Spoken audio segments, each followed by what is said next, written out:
ఇది మా నానమ్మ వాళ్ళ ఇంట్లో ఉండే ద్రాక్ష చెట్టు. అండ్ చిన్నప్పుడు సమ్మర్ హాలిడేస్ వస్తున్నాయంటేనే చాలు ఆ నెక్స్ట్ డేనే మా నానమ్మ దగ్గరికి వెళ్ళిపోయేవాళ్ళం అనమాట.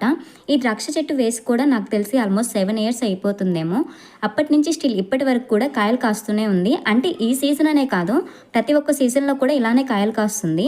పర్టికులర్గా ఈ చెట్టు కోసంగా మా నానమ్మ అయితే ఊరికి వచ్చినప్పుడల్లా ఫెర్టిలైజర్స్ లైక్ దుక్కుపిండి, యూరియా అలాంటివి తెచ్చి మరీ ఈ చెట్టుని పెంచుతుంది. మా నానమ్మ ఇలా కాయలు కాపిస్తుంటే మేమేమో వచ్చినప్పుడల్లా ఆ చెట్టుకి ఒక్క కాయ కూడా లేకుండా క్లియర్ చేసి పోతుంటాం అనమాట. ఇంకా ప్రియాంశు నేనైతే కాయలు కోసుకుందామని చూస్తుంటే ఒక్క కాయ అందట్లేదు. మా నానమ్మ అయితే ఇంకా తోటి తయారు చేసి ఇచ్చింది. పచ్చికాయలు అయితే ఎక్కువ ఉన్నాయి కానీ పండువి తక్కువే ఉన్నాయి. ఆ పచ్చికాయలు కూడా చాలా పుల్లగున్నాయి. అయినా కానీ మా ప్రియాంశు అలానే తినేస్తున్నాడు. ఈవెన్ నేను కూడా అంతే అనుకోండి, పచ్చికాయలు పుల్లగున్నా కానీ అలానే తినేస్తున్నాము.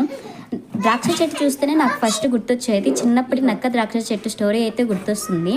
ఇంకా మేమైతే మా సాటిస్ఫాక్షన్ తీరేంత వరకు కాయలు కోసుకున్నాము. ఇంతే ఈ వీడియో.